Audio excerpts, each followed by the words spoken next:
Hello everyone, Falimari একাডেমিতে তোমাদের প্রত্যেককে স্বাগত। আজকে দুটি বিষয় আলোচনা করব। এক হচ্ছে কেপি এক্সামের ডেটের যে একটা নোটিশ ভাইরাল হয়েছে, সেটা সত্য না মিথ্যা সেটা নিয়ে আলোচনা করব, এবং ওবিসির কেসের আপডেট কি হলো সেটা নিয়ে আলোচনা করব। ঠিক আছে, প্রথমে আসি ওবিসি কেসের ডেট। এখানে তোমরা দুটি ডেট দেখতে পাচ্ছ, 18/2/2025 এবং আরেকটা হচ্ছে 18/5/2025।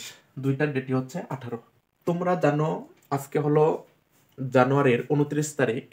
28 এবং 29 তারিখে সুপ্রিম কোর্টে ওবিসির যে কেসের মামলাটা ছিল, তারা বলেছিল ওবিসি কেসের ফাইনাল করা হবে। ঠিক আছে, ওবিসিটা ফাইনাল করা হবে। তবে খুবই দুঃখের বিষয়, 28 তারিখেও সুপ্রিম কোর্টে ওবিসি কেসের কোনো মামলা তোলা হয়নি। আশা ছিল 29 তারিখে তুলবে, কিন্তু 29 তারিখেও সেই ওবিসি কেস নিয়ে কোনো গল্প বলা হয়নি। তবে সুপ্রিম কোর্টের যে অফিসিয়াল ওয়েবসাইট আছে, সেখানে গিয়ে দেখতে পারবে নেক্সট হিয়ারিংয়ের ডেট ধার্য করা হয়েছে 18/2/2025, অর্থাৎ ফেব্রুয়ারি মাসের 18 তারিখে। দেখো, অনেক দিন কিন্তু পিছিয়ে গেল এবার। তবে এই ডেটেই যে ফাইনাল হবে এটা কিন্তু কোনো নিশ্চিত নয়।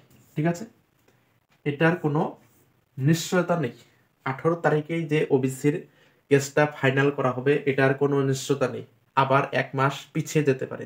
তবে সেই পরিপ্রেক্ষিতে আমরা বলতে পারি কেপি কনস্টেবল এক্সাম ডেট এই 18/5/2025 অর্থাৎ মে মাসের 18 তারিখেই যে হবে, এটা কিভাবে আমরা শিওর হতে পারি বা কিভাবে বলতে পারি? তবে আমিও দেখেছি একটা নোটিশ, তবে নোটিশের সত্যতা আমি যাচাই করতে যাইনি, কারণ আমি দেখতেছি যে ওবিসি কেসের যে হিয়ারিংটা আছে সেটা ফাইনাল হচ্ছে না। এটা যতদিন না ফাইনাল হবে ততদিন তোমাদের পরীক্ষার ডেট ঘোষণা হবে না। তবে আশা করা যায় যে এই তারিখে 18/5/2025 এই ডেটে পরীক্ষাটা হচ্ছে না। আশা করা যায় পরীক্ষাটা আরো পিছবে। ঠিক আছে, কারণ ওবিসি কেসের হিয়ারিংটা আরো পিছবে, মার্চ এপ্রিলে চলে যাবে। ঠিক আছে, তাও ফাইনাল করতে পারবে কিনা এটা বলা মুশকিল।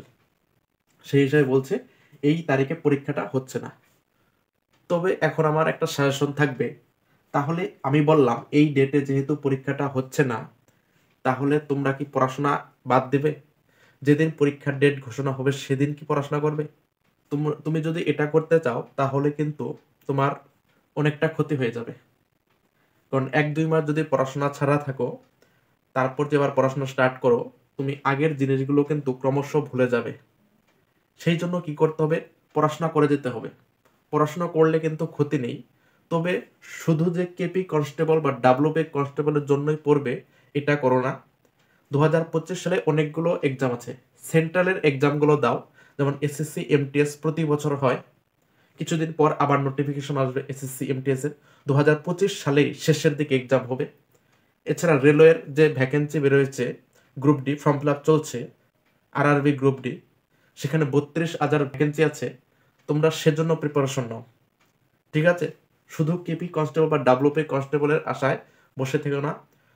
তুমি ম্যাথ, জিআই, ইংলিশ, জিকে সমস্ত সাবজেক্টে সমানভাবে পড়ে যাও। ঠিক আছে, পারলে পড়াশোনার পরিমাণটা আরও বাড়িয়ে দাও। কারণ সেন্ট্রালের যে এক্সামগুলো হয় সেগুলো প্রতি বছর হয় এবং জেনুইন এক্সাম হয়। ঠিক আছে, এখানে যেগুলো জেনুইন হবে তার কোনো কিন্তু গ্যারান্টি নেই, কিন্তু সেন্ট্রাল এক্সামও কিন্তু জেনুইন হয়, এটার গ্যারান্টি আছে। তাই সেইভাবে পড়াশোনা করো। চ্যানেল নতুন হলে চ্যানেলটি সাবস্ক্রাইব করে রাখো। ডাব্লিউপি বা কেপি বা রেল সমস্ত কম্পিটিটিভ এক্সামের জন্য ম্যাথের প্র্যাকটিস সেট শুরু করব।